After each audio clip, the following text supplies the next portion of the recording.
Hello and welcome to Beheaded.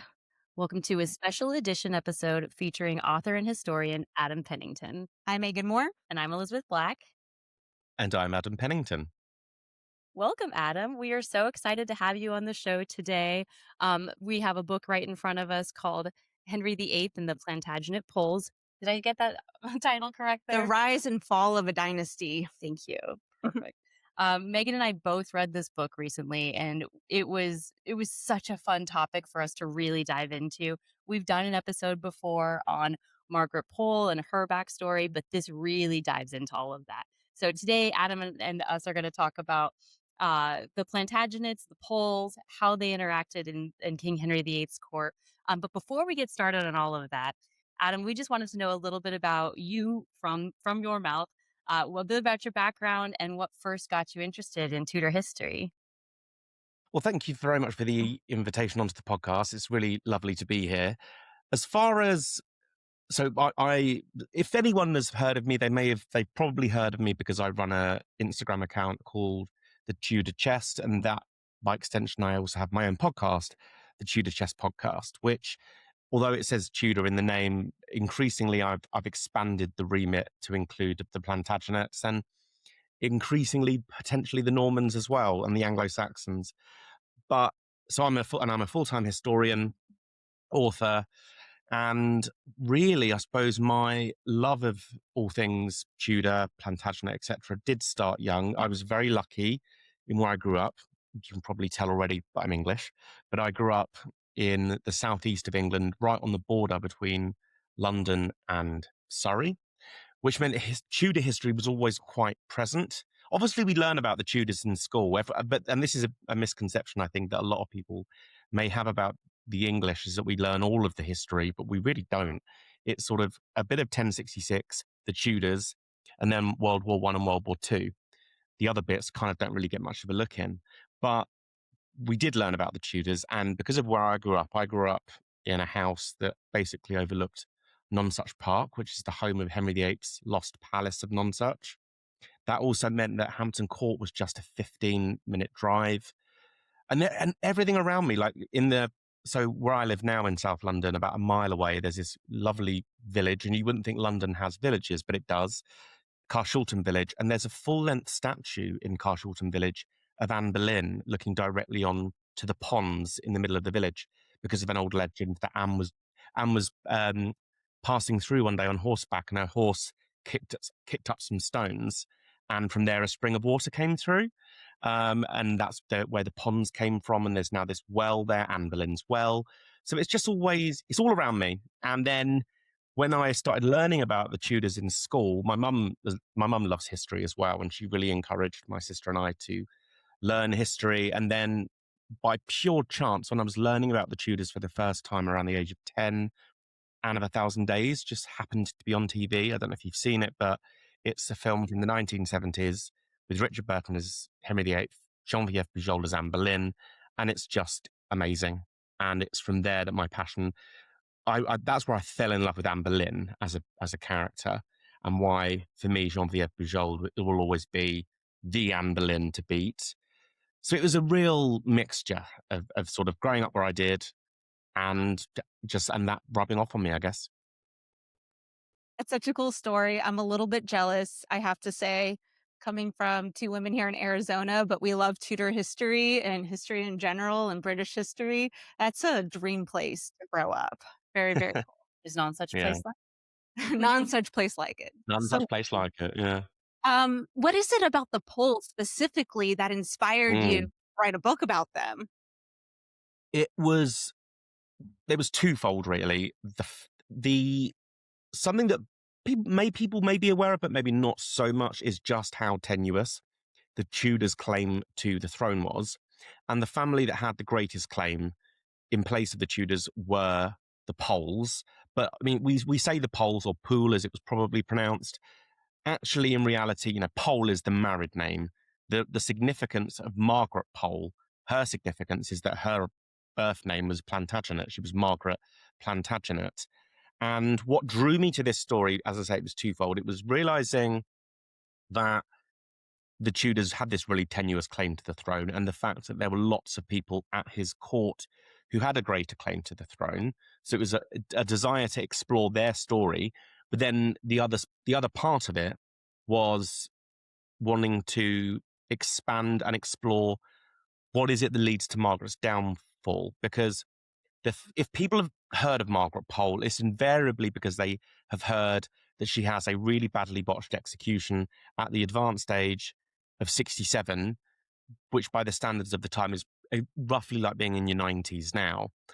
But people don't necessarily know why she was executed, nor do they understand that actually she was one of 8 executions, one of 12 arrests. There was this much bigger thing going on called the Exeter Conspiracy. And that was also what I wanted to explore. It was Henry VIII is the king who's famous for beheading wives, for turning on his ministers, for turning on his churchmen. Why aren't we talking about the window he turns on his own family? Because that's precisely what this was. It's true. I think the Exeter Conspiracy was something that we've heard of and didn't really know the ins and outs and the details of until we read your book. So thank you for that and for bringing so much light to the subject. Margaret Pole, absolutely someone who we did a very early episode on her. We were super excited. Excited sounds a little bit light about it, but we were very eager to dive into her story and tell her story on this podcast on Beheaded. But to know the full background behind it was eye-opening. It was a new experience for us. It was. And one thing I just want to mention too is we've touched on the Plantagenet family so much during a series of our episodes, and it's still we have to always reference the family tree because there's so much going on there.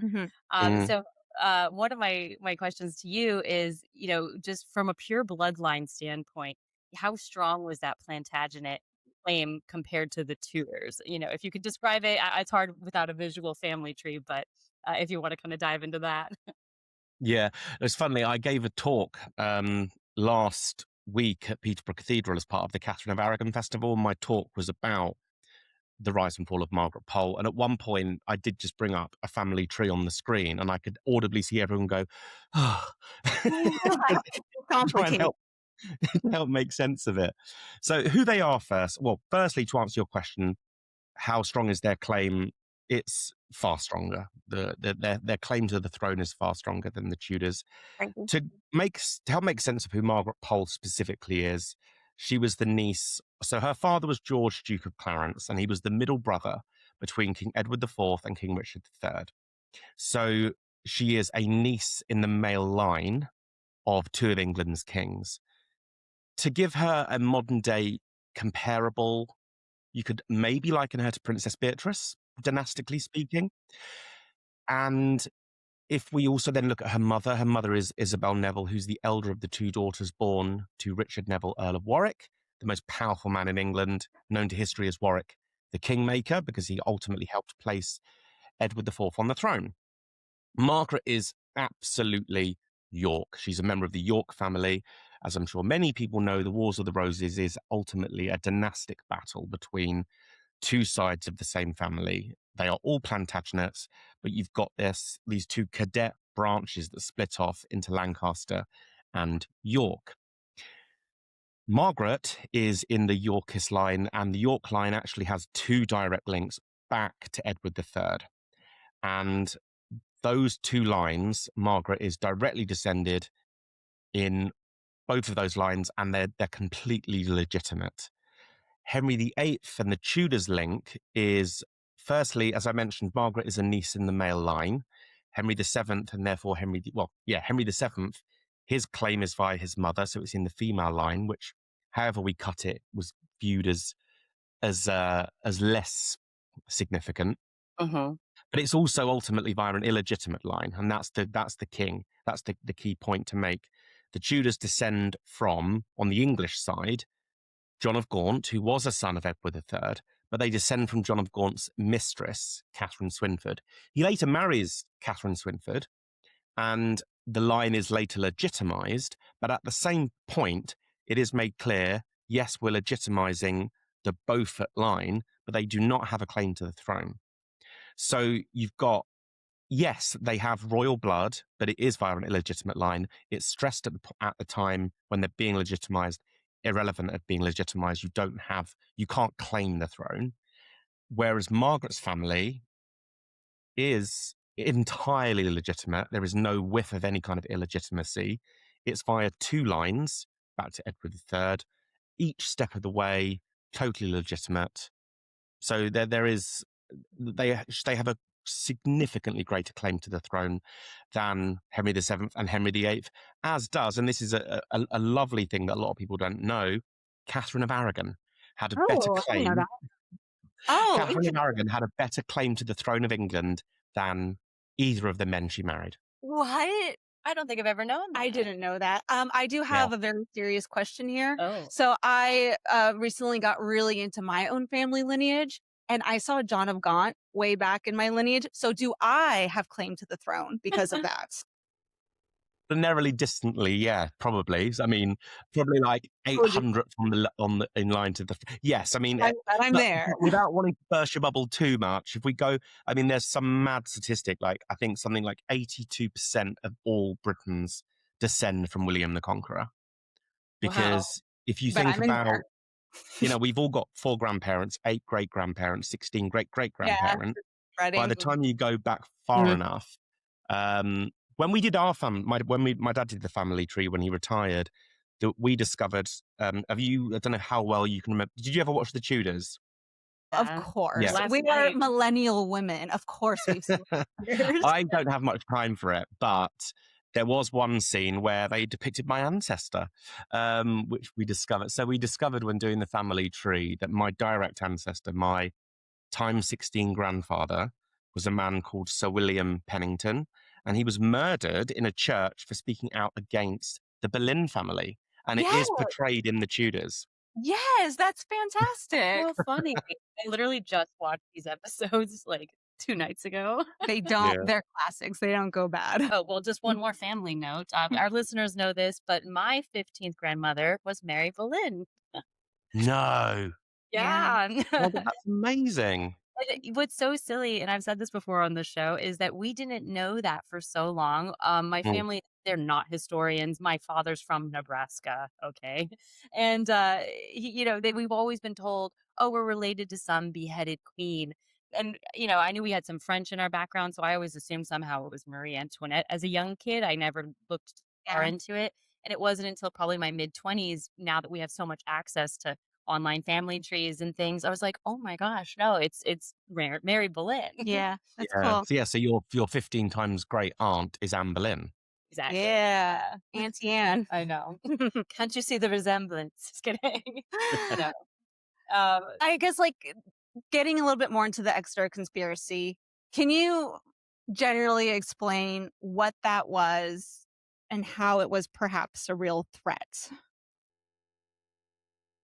I mean, I think the thing we have to bear in mind with Henry VIII's reign, and I think this is also true of Henry VII, is that both of them, I think, will have had quite a lot of paranoia. I think both would have suffered from, as we would now call it, imposter syndrome, because of the way that the Tudors claimed the throne.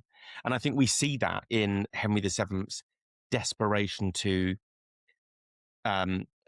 gather as much wealth as he possibly could. Henry VIII's mad desire for a son is all driven by imposter syndrome, by the belief that, I think the acute understanding that beneath it all, they probably knew deep down that they didn't have a particularly strong claim to the throne.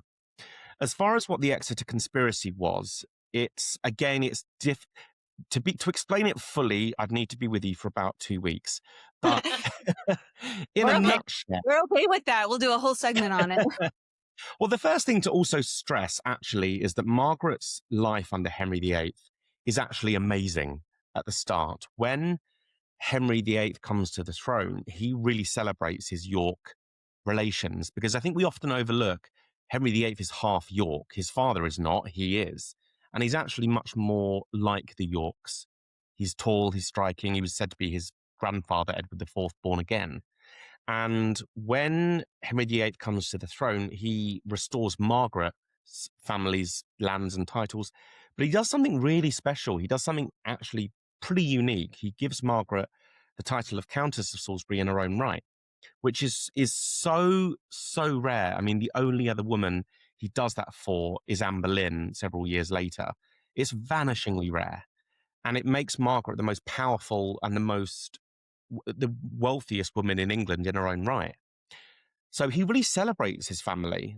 But the Exeter Conspiracy, that comes 2 decades later, and ultimately, if you accept it, it was a plot to try and depose Henry VIII and replace him with his cousin, Henry Courtenay, Marquis of Exeter. And Henry Courtenay was a grandson of Edward IV. So Henry VIII's mother is Elizabeth of York.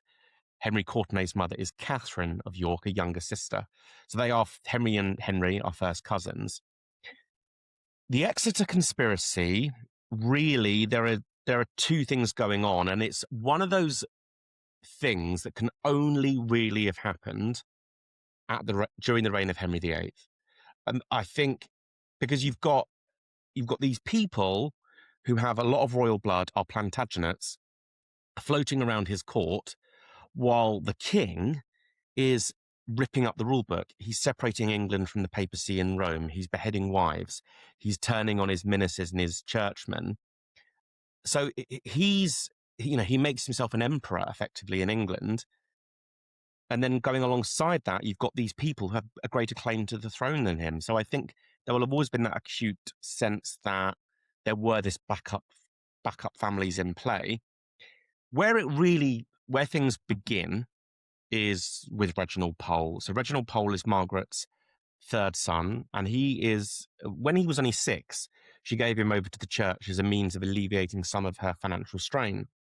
He then becomes a great scholar. He makes his way over to Italy, where his entire education is paid for and sponsored by Henry VIII. That sees him going to the University of Padua and from there on to Rome. And he becomes a close acquaintance of Pope Clement VII.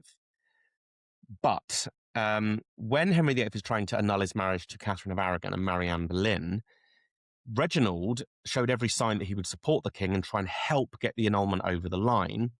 When he eventually sends his conclusion, his findings to Henry VIII, they're not what he wanted to hear. They come 2 months after Anne Boleyn is beheaded. So that tells you how much he drags his feet. Yeah. What he sends is a small book entitled Pro Ecclesiastica Unitatis Defensione, and it's a blistering attack on Henry VIII. He likens him to Caligula and Nero. He accuses him of being a rutting beast who destroyed the best men in the kingdom. And understandably, Henry VIII doesn't particularly like this. Because of that, there are then spies effectively placed to watch the activities of the rest of the Pole family. And it becomes clear quite quickly that they are still in contact with Reginald Pole, despite saying that they wouldn't do that. And that then explodes into something which becomes known as the Exeter Conspiracy. And several members of the Pole family, members of the Exeter family, the Courtenays, another of the big White Rose families, the Nevilles, all get swept up in it. I'll pause there in case you want to ask a follow-up question before I go into what the evidence looks like. Great. I mean, gosh, there's so much to cover here, and I love that we're talking about both Reginald and Margaret, because I think in our episode about Margaret, like, we talked a lot about her, in court, her life, but we touched on Reginald, but not how much of an impact that had on everything. So do you think that Margaret Pole at any point felt like she was in danger? Do you think she just thought, oh, my son, there he goes again? Or because tides started to turn, and like you said, she's seen an execution or two take place. She's seen how irrational King Henry VIII is being. Do you think she understood, like, oh gosh, this could be bad for me? I think well, firstly, this is a woman who, has grown up at the court. She's witnessed she was too young to remember her father being executed, but she absolutely knew and was very well aware of what happened to her younger brother, Edward, when he was executed, ostensibly for the blood in his veins. So I think she would have always had an awareness of her dynastic position. But equally, as I said a few minutes ago, she was also really celebrated by Henry VIII at the start of his reign. And but I think she always knew the threat that she and her family posed, and she almost at times just couldn't catch a break. I mean, when the family are restored, she goes effectively shopping for husbands and wives for her children, and she contracts marriages for her children that have such promise. And I mean, in particular, the marriage of her daughter Ursula to the heir of the Duke of Buckingham. I mean, that's an incredible marriage that she negotiates, and it all ends up in tatters because the Duke of Buckingham is eventually executed. So she just can't catch a break in many respects. But I think when Reginald sends that letter, that De Unitate, back over to England, I think she's absolutely very aware of what a dangerous situation this puts her and her family in, which is why her and her eldest, Henry Baron Montague, close ranks and assure the king that they remain loyal to him, that they effectively banish Reginald from their lives. But the other problem, Pole, is Geoffrey, the youngest of the siblings, because he is like Catherine Howard's father, actually. He's the fourth of the sons, and he kind of struggles because he's got expectations placed upon him to uphold a nobleman's lifestyle, but doesn't actually have the financial resources to support it. All of the wealth really is centered in the heir, which is Henry, the eldest. So Geoffrey's really burgeoned by a lot of debt. He then starts to, he opens up a communication channel to Reginald Pole. And going on alongside this, you've got the Pilgrimage of Grace, which is the great rebellion against Henry VIII, which Reginald openly says he will help support from Italy. So you've just got a lot going on. And Geoffrey, basically the servant that Geoffrey sends to Reginald in Italy is a man called Hugh Holland, unaware. What Reginald is unaware of is that Thomas Cromwell has placed a spy within Reginald's household, a man called Michael Throckmorton. And the minute Hugh Holland, the servant of Geoffrey's, gets to Reginald, Michael Throckmorton intercepts the letters, which proves the Pole family are still in touch. So there immediately, that then explodes. And that then leads to Hugh Holland's arrest when he gets back to England. And when he's in the Tower, he gives enough evidence to seriously implicate Geoffrey Pole. That leads to Geoffrey Pole's arrest. And Geoffrey speaks. He really does. He runs his mouth, as we would say today. And that leads to his eldest brother's arrest, the arrest of Henry Courtenay, Marquis of Exeter, and several others. It just snowballs. And it must be so nice for Reg sitting so comfortable in Italy, Yep. being able to, I just Yeah. like eye roll from Yeah. Adam. So he's sitting nice and comfortable. It's really easy to talk the talk without walking the walk when he's not the one in England, surrounded by enemies, surrounded by Henry and all of his cronies who are after this family. Yeah, it's real easy for him to, I guess, talk a lot of smack on that side Yeah. of Europe. And so it really does come down to the exchange of these letters, and just it is treasonous to say these terrible things about the king and to say You negative can't things, even right? think these things. You're not allowed to Well, think these things. You're supposed to write them down. yeah, but it's a tough one because I think I don't actually believe that there was a conspiracy. I think what happened was a series of events, snowballs, and that's what I mean when I said earlier, this was only ever a drama that could have unfolded at the court of Henry VIII, because you've got all of the right people in the right place at the right time for this to break open. And I think we also, so the evidence Geoffrey provides, he makes various statements, including one in which he says that his brother Henry spoke of the king's death because of Henry VIII's gammy leg. He said that Henry Pole had accused the people who flocked to the court of Henry VIII as being nothing but flatterers, and that none rule about the king but knaves. He says similar things of Henry Courtenay, the Marquis of Exeter. And yes, these statements are damning. And actually, if we accept that Henry Pole made the comment about Henry VIII's potential death, then that does cross a line because of the updated Treasons Act of 1534. But equally, we can view it through another lens, which is, was this a bit of banter between a family, moaning, really? Was this moaning? Rather than a premeditated conspiracy to oust the king, was it actually a group of people who were related to each other, had royal blood, and had watched the court of Henry VIII, the court that they'd helped build, become ever removed from what they knew? These families, we have to factor in the Pole family, the Courtenay family, the Neville family, all of the families that fall are really firm adherents to the traditional Catholic faith. And by extension of that, are enemies of Thomas Cromwell.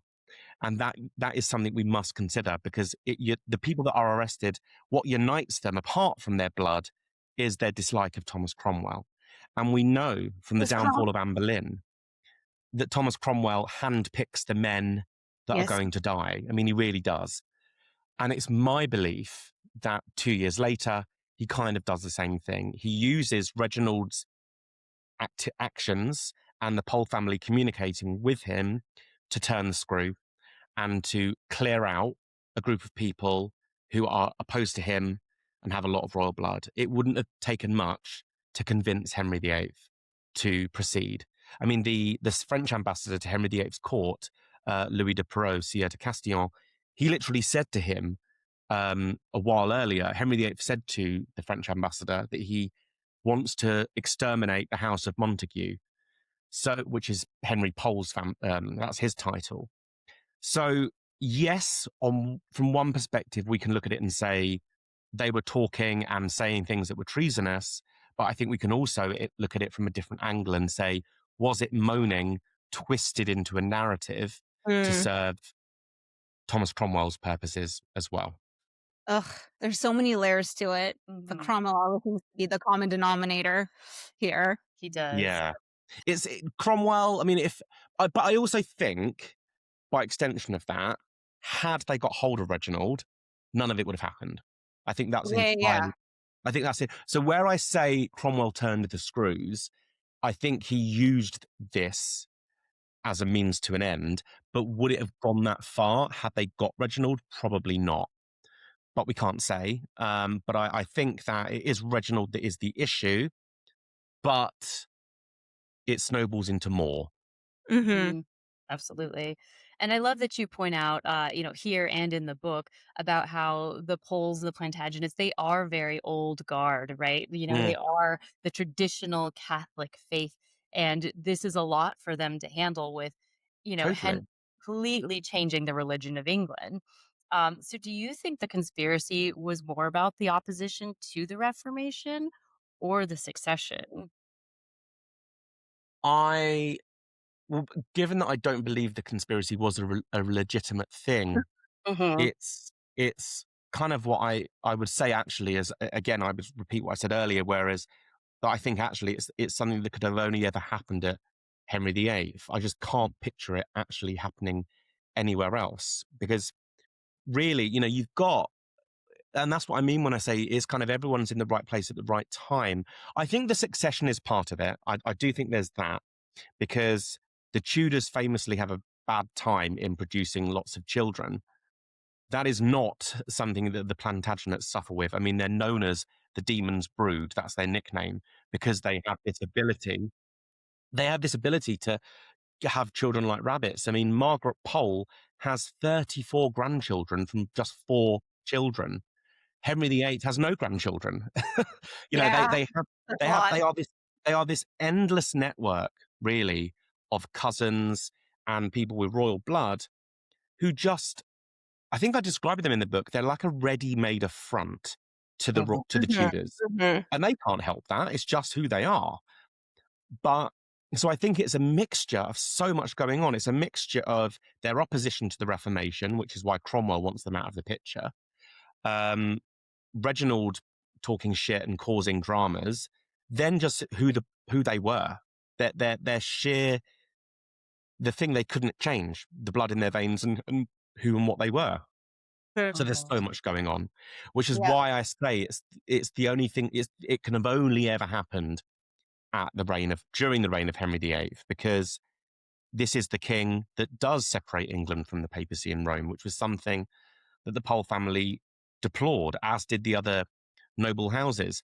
But as far as concrete evidence, that I don't believe that there was ever a conspiracy and a concerted effort to oust Henry VIII, is that actually they had their chance during the Pilgrimage of Grace. The Pilgrimage of Grace is the biggest uprising that Henry VIII ever. In fact, I think it's probably the biggest uprising against the crown, save the English Civil War of the following century. As many as 50 to maybe 70,000 people across the whole of the North and the Midlands of England come out against Henry VIII's policies of the Reformation. And at that point, that was the moment. If the White Rose families, and when I talk about the White Rose families, I mean the families with a lot of York blood, this was their chance, if they took it, to oust Henry VIII. Because, I mean, if you look at the lands that Margaret Pole had, she had 58 properties across the whole of England, most of Damn, them along. girl. Yeah. I'm sorry. And I mean, she had property in Calais as well, and in Wales. And this was their chance. Her family, the Exeters, the Courtenays, that is, they had huge amounts of land and influence in Cornwall and Devon in the southwest of England. This was their chance. If there was a plan to oust Henry VIII, the Pilgrimage of Grace was it. But they don't. In fact, they do the opposite. Henry Pole gives 200 of his men in support of the Crown's efforts to put down the rebellion. Geoffrey Pole provides 20. So that tells us that, and I also hasten to add, I think they will have done this with being heartbroken about it, because I think that they would have firmly believed in the Pilgrimage of Grace, but they were loyal to the king. That kind of went above anything. So I think that is categorical proof for me that the Exeter Conspiracy was not a legitimate conspiracy or threat, I love that. because they had their chance and they didn't take it. That's a really, really strong point. Okay, so this is a podcast about executions, and there was several executions surrounded around this, or not non-conspiracy of a conspiracy. But I think, we kind of hit upon it earlier, that everyone seems to be drawn to Margaret Pole's execution just because it was so scandalous. Can you kind of just generally walk through what we know happened with her execution? Well, I mean, the thing that actually ends up pinning anything against her, I mean, that's the other thing, is when this blows up and the arrests take place, Margaret is examined repeatedly and they can find nothing to pin against her. They really can't. And Cromwell, being Cromwell, comes through with this tunic, which is intertwined with, it's a decorative tunic, and it's intertwined with the pansy, which is the Pole family sigil, and the Tudor rose. And this was categorical proof that Margaret had this long-held plan of deposing Henry VIII and putting Mary on the throne and marrying her to Reginald. Sure. I mean, I think Cromwell literally made this up. I think he had this tunic made. But that is what leads to Margaret being sentenced to death. What's unusual is that she's in the Tower for over 2 years. Most people are killed within a matter of days, but she's not. She's in the Tower for 2.5 years. Then suddenly, on the 27th of May, 1541, she's awoken and told, "You are to die within the hour." Now, this is really cruel, because she's a woman of devout faith, and she would have wanted, it's known as mors improvisa, a sudden death, was something that people who were particularly God-fearing, they really wanted to avoid a sudden death, because it didn't give them the chance to be at sort of ease in body and mind and soul and all the rest of it. So just springing it on her like that was in and of itself a cruel act. But she's given an hour. She is then escorted out onto Tower Green.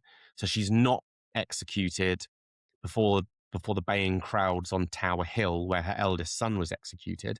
She has a private execution like Catherine Howard did, Anne Boleyn did, Jane Grey did, and so on. It's possible and probable that she was actually executed where there's that memorial glass sculpture at the Tower of London today.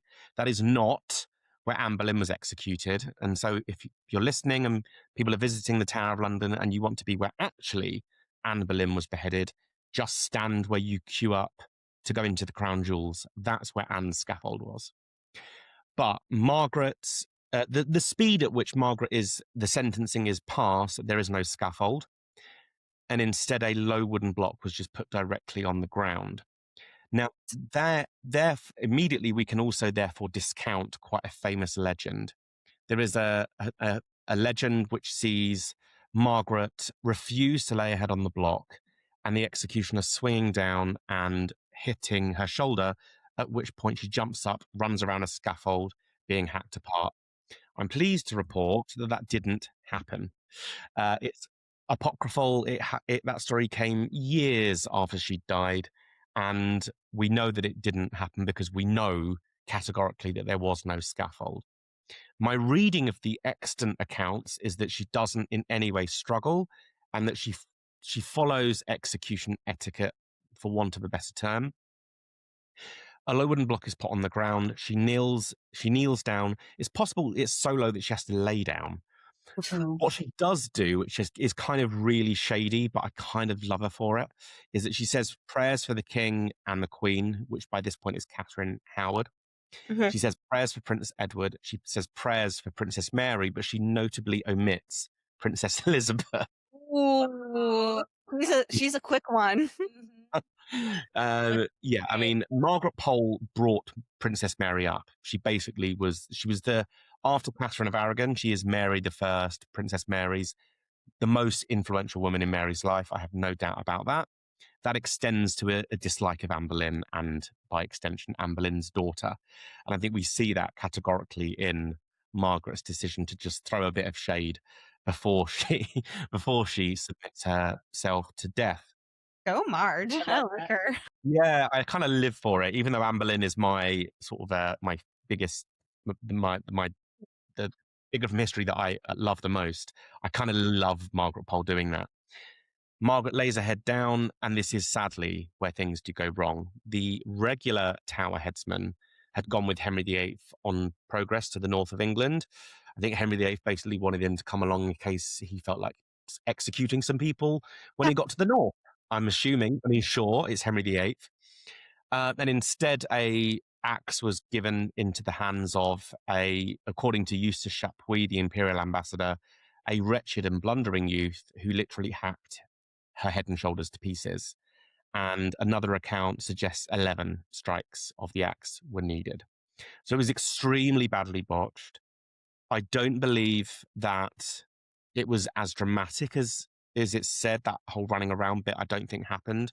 But we do know that it was badly botched. I don't think Henry VIII intended it to be that way.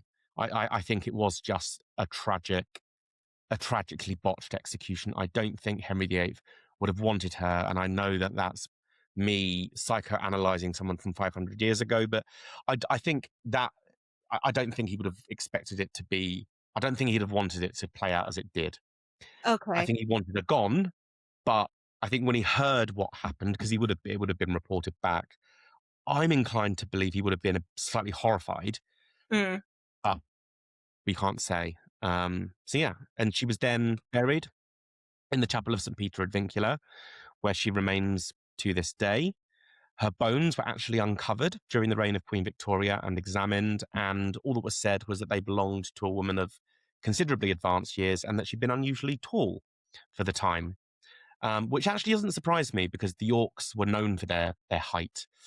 And what was also quite touching was that after the bones were reburied, a beautiful marble plaque was put on top, and it restored in death what Henry VIII had taken from her, because he made her the Countess of Salisbury, but when the Act of Attainder was passed, he stripped her of her title. But she's buried as Margaret of Clarence, Countess of Salisbury, so it restores in death what Henry VIII took from her at the end of her life. I'm glad you hit upon that about whether it may have been intentional or not, how botched it was, because that was maybe I'm just like so against Henry. I'm like, this asshole. He this is premeditative. He on purposely took the headsman out for this to go so badly. Right. But I mean, as much as we do hate Henry, it's that I don't think anyone could wish that on their worst enemy, but Yeah. No, especially and a 67-year-old woman. Like, Mhm. come on. yeah, and I think he would have also deep down no, she was his mother's favorite cousin. She was he would have no, and I also want to add, I actually think that she would have been freed had he got to Reginald. I think that's entirely possible because Gertrude Courtenay, the wife of the Marquis of Exeter, she is eventually released as part of a general pardon. And when word reached Catherine Howard that Margaret's conditions in the tower were worsening, she convinced Henry VIII to allow her to send Margaret some new furs and some new blankets, some new shoes, which suggests that there was maybe still a kernel of affection for this woman. Possibly, possibly. Um, but equally, when we look at Gertrude Courtenay, she married a Plantagenet. Margaret is one. So Yeah. their positions are different. But I do believe had he even just apologized and said, I got it all wrong, I'm really sorry, I'm loyal to you, Your Majesty, or had he been captured, I think Margaret would have probably been released. Oof. Yeah. We were joking a little bit before recording because, again, I read the book after Megan, so I read all of her notes that she had in there, and one of the recurring notes was just, "Reg is the problem." Reg is not doing anything to save his mother, just constantly every Yeah. page was just calling him out on his lack of doing anything to help his mother or his He family. just didn't stand up to it. Mhm.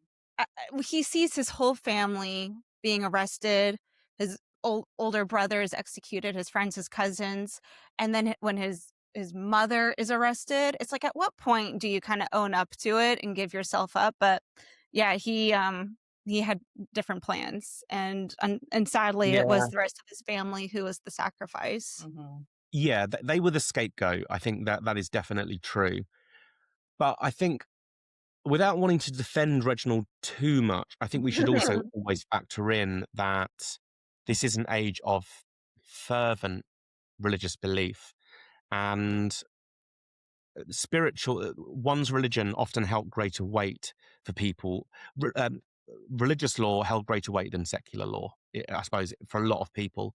And we can see that from the number of Tudor executions which have faith as the reason for that person dying.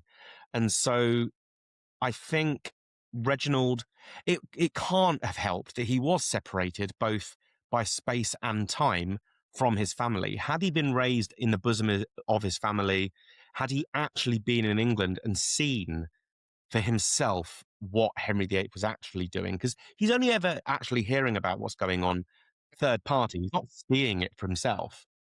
Had he seen it for himself, he might have trodden a more a safer route, a safer line, as it were. But equally, because they believed so fervently, it's it's one of the reasons why I am at times quite tempted to defend Mary the First. I think she believed that I genuinely believe she believed that the Protestant faith were of the devil and that she was cleansing Mhm. England. I think we can't put our own codes of behavior and the way we would approach something on people 500 years ago. We can't. It was a different world where God was everything to them. So Yeah. it's as much as, yes, I agree with you, Reginald is the problem. There's so much we can't necessarily just think of it in that sense, I guess. Sure, from a modern Absolutely. perspective, and there's more accessible information coming of what's happening, but Right. Yeah. yeah, Yeah, our last episode was actually just on Bishop John Fisher. So we talked a Yes. lot about, how before he died, he made sure to say, like, yes, my allegiance is to the king, but beyond that, my allegiance is to God.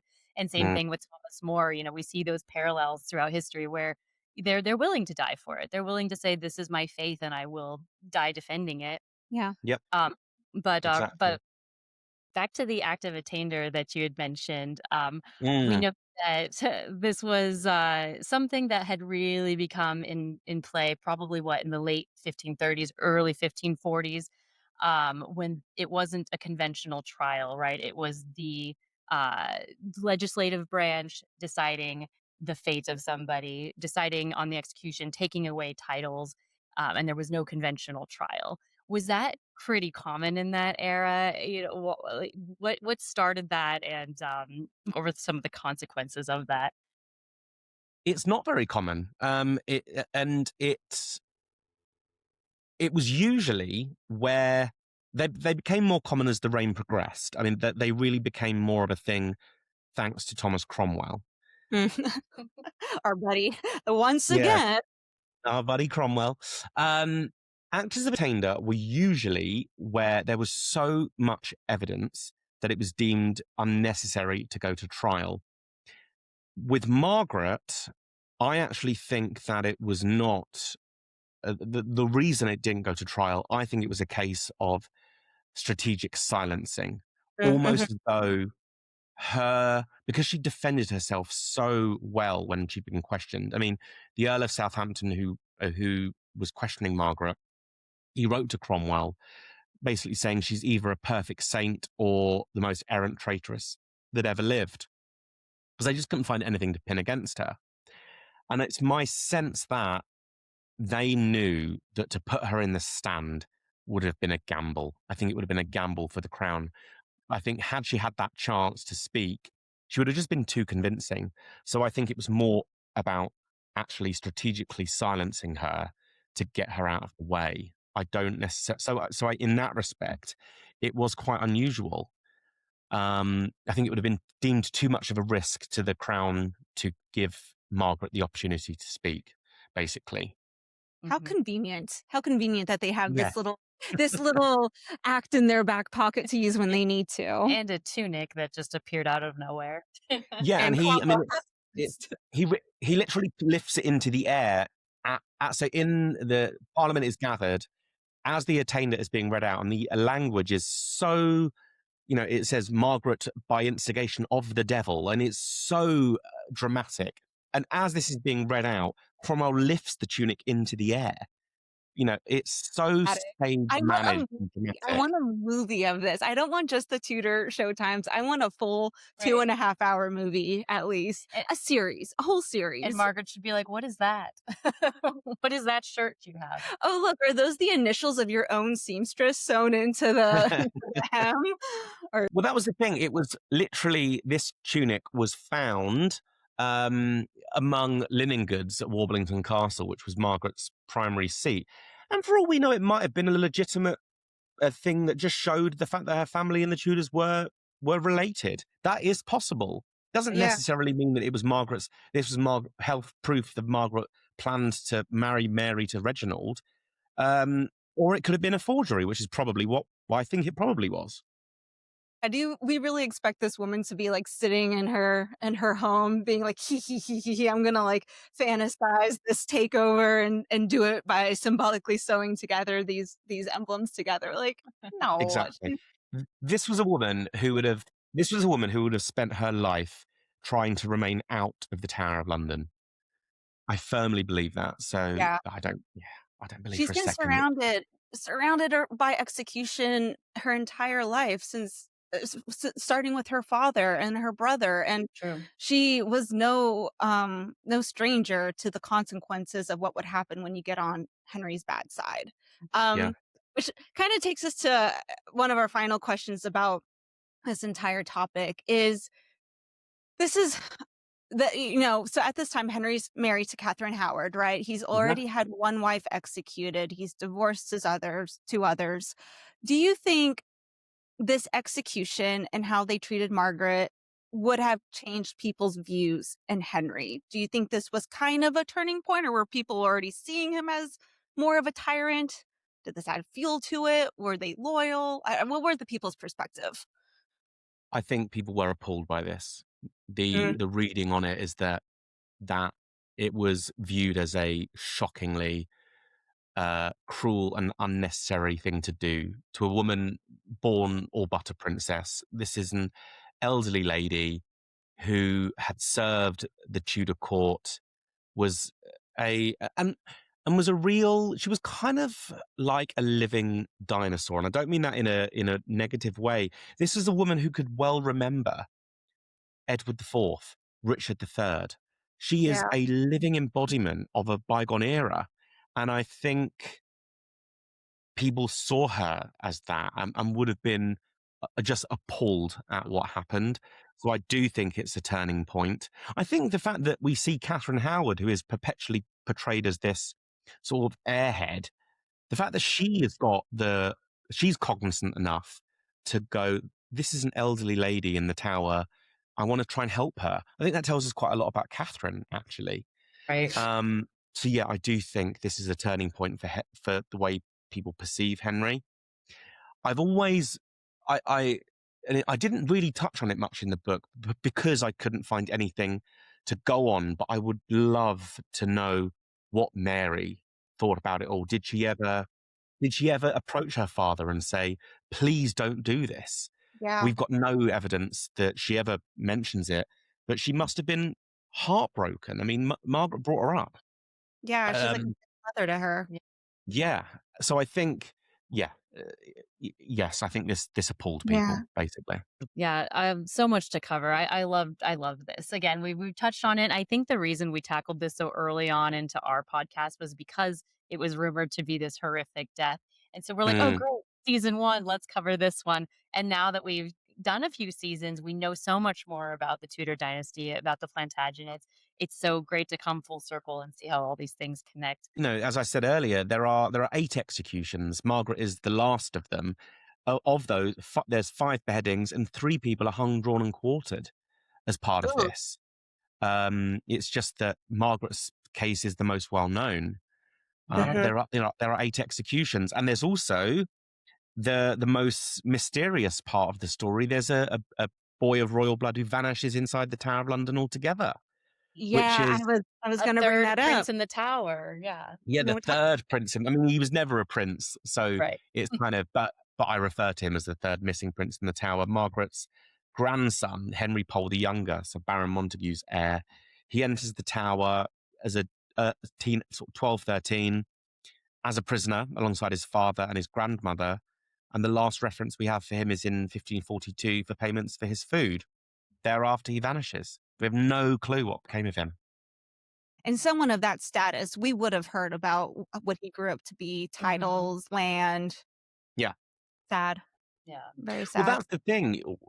Actually, by the time we get to Queen Mary I and Elizabeth I, there are still members of Margaret's family front and center at court. I mean, Henry Huntingdon, the Earl of, I can't remember what he was Earl of now, but he was a great grandson of Margaret Pole's. He was a favorite of Elizabeth I. In fact, he was one of the names in the mix as potential successors to Elizabeth's crown. So, Wow. yeah, they were still floating about. Yeah. Mhm. Well, I love it how you kind of, not to like get to the end and no spoiler alerts here, but it's Margaret's granddaughter, right? Mm, Who actually also has a very close relationship with Elizabeth I, Mhm. becomes a very loyal Protestant and ends up marrying Mary Boleyn's widower. When Yeah. that like yeah, kind of came full circle, I was like, whoa, it really yeah. does all It's intertwine. so and it gets these big twists of irony with history Yeah. that are hilarious. That are Yeah. just you just go, wow, okay. As you say, Margaret's granddaughter becomes a great favourite of Elizabeth I, serves Elizabeth I, marries the widower of Mary Boleyn. By contrast, Queen Mary I executes one of Margaret's grandsons. You, Oh my. it's Like the how irony. It's the about irony it. of it all is just remarkable. The juiciness of this is why I love this era so much. There's so much documentation all in all of it too that you just have to read it and be like, this can't be real. Right. The scales are always tipping. It's just, oh, It's a it's so drama. It fascinating. truly is a Yeah. drama. Yeah. Well, we covered so many surprising facts. Is there anything we didn't cover that really surprised you while doing all of your research on this? I think the thing that surprised me actually was when I realised actually that Henry VIII had some justification in behaving how he did to Henry Pole and well, actually, I mean, if it's okay, I'll have 2, but they are Okay, linked. we'll accept it. Um, That's fine.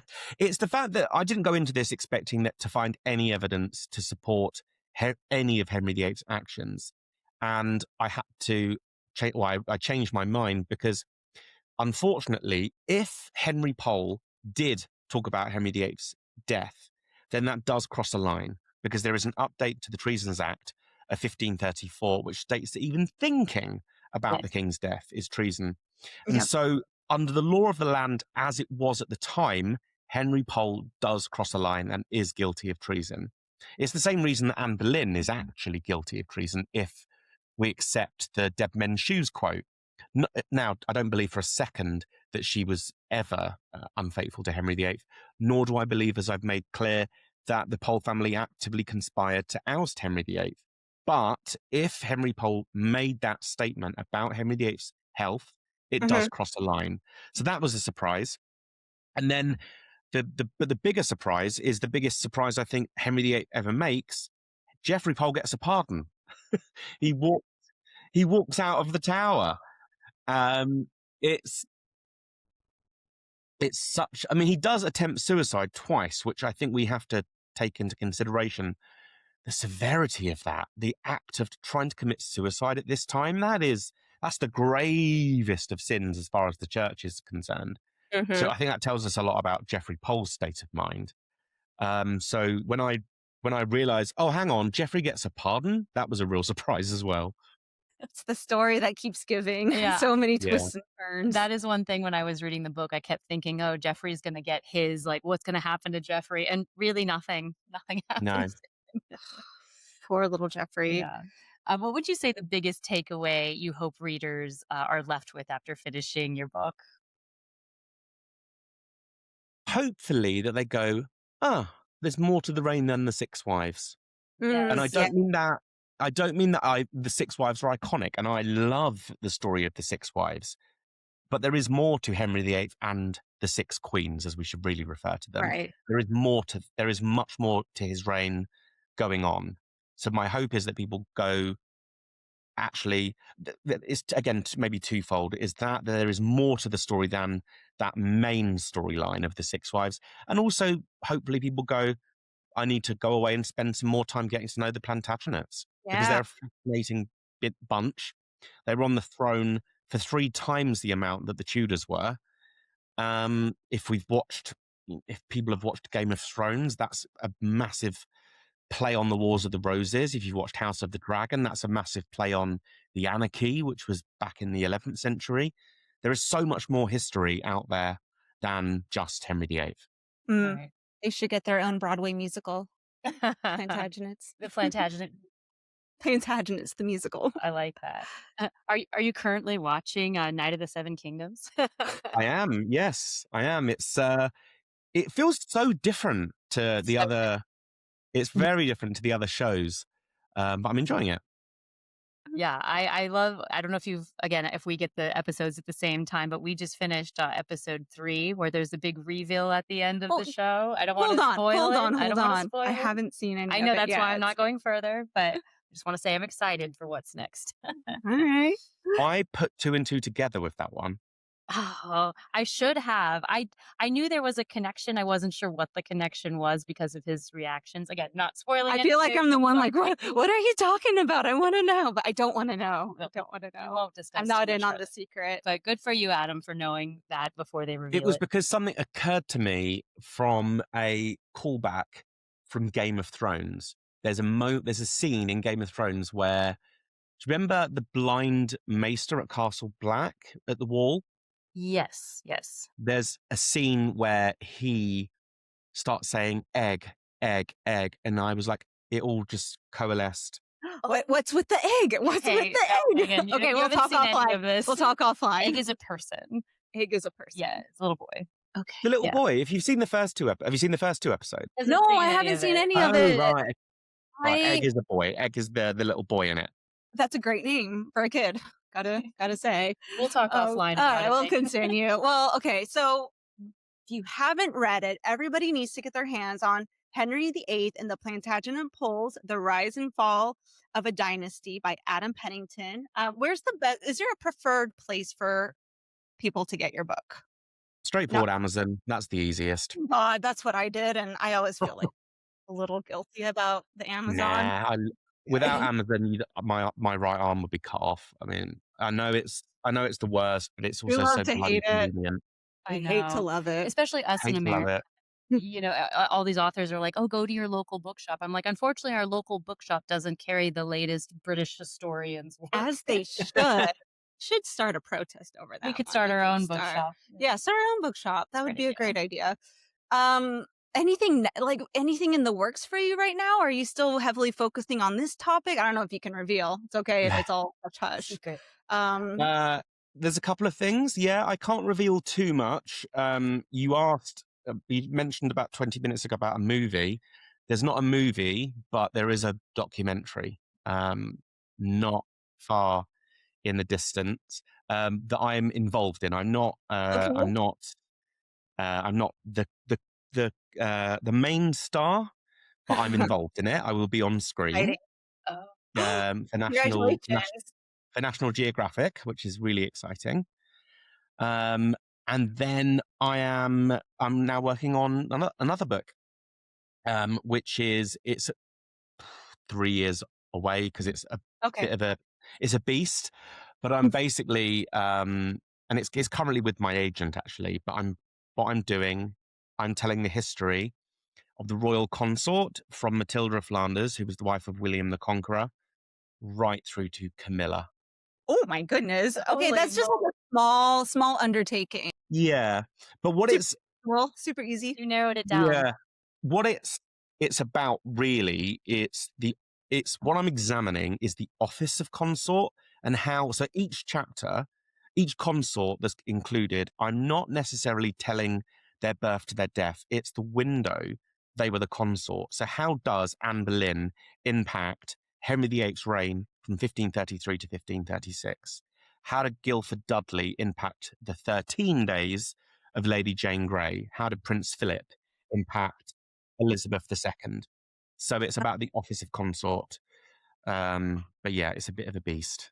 That's awesome. Oh, I gotta that's so say, exciting. you did say something, Adam, that I really appreciate and I think is gonna stick with me of how, as a historian doing your research, your mind has changed on some of these things. And I think that is the true point of the work that you do and historians do is get the evidence, come up with a conclusion. I love books like this because it's almost like you're reading its own trial. Like you get to decipher a little bit on your own after reviewing the evidence of where things land. And I think it's interesting you went into this, for example, with one idea about not thinking that Reg had any leg to stand on, but really not being stuck in your own ideas of this is just how it is because everyone has said that, but being able to Mm, explore other options. And it yeah. makes me want to be a true professional historian and not just get to interview and talk to historians. But it's a hard job, and it sounds like Yeah. a big task you're bringing on with this new book. But I think you should always be, I think everyone should be open to being convinced that out of an opinion as well. I mean, for the longest time, I was always, with Anne Boleyn's date of birth, I was always Team 1501. Now I am firmly Team 1507. I really, That's controversial. I don't know if we need to say. I know. It's probably like a 70-30 split, I would say. But I'm adamant that she was born in Yeah. 1507. I just don't see the earlier date now. Yeah. That's awesome. Yeah. It's nice to keep an open mind, and there's always new evidence coming out. So Exactly. And It's, I refuse that. You know that Holbein sketch, that sort of double chin Holbein sketch that people maintain is Anne Boleyn. but You'd know yes, it if you saw it. I just don't believe that is. And I will stand on my soapbox and defend that till I'm blue in the face. It is not Anne Boleyn. But, Owen is convinced it is. And Owen is, a genius. So who knows? I love it. This is why it's fun, and this is why Yeah. history stays alive because there's constantly going to be healthy debate over these types of topics. So, exactly. We live for it. we do. Well, Adam, thank you so much for joining. I loved this conversation. You really inspired me to get more into the Plantagenets. I got to get out of my Tudor brain sometimes. I do have my little Henry VIII duck with me, which didn't make it on camera, but we'll put him up front and There center he for the is. end of it. Adam, as we like to end our show with, any final words? Screw you, Cromwell.